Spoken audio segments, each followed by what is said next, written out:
खबर शामिल करते हैं क्रिकेट की दुनिया से। जीएसएल सीजन 6 सियालकोट रिपोर्ट सकलेरुर Rahman, anchor person, PNP sports news Sialkot.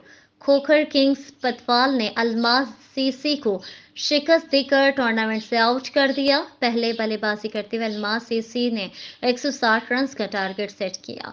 कोई भी बल्लेबाज कोई बड़ी इनिंग खेल ना पाया। बॉलिंग में शहजाद बेएम और राना यासिर ने अच्छी गेंदबाजी की। जवाब में खोखर किंग्स पतवाल ने इस हदफ को एक ओवर पहले चीज कर लिया।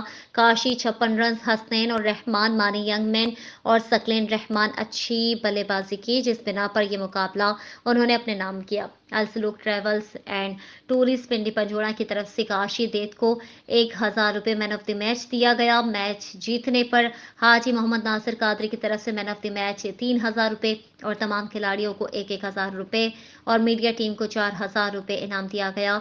स्पॉन्सर चांद खोकर की तरफ से तमाम खिलाड़ियों को 500 इनाम दिया गया। खोकर किंग्स पतवाल को सुपर 16 में क्वालिफाई करने पर मुबारकबाद पेश की।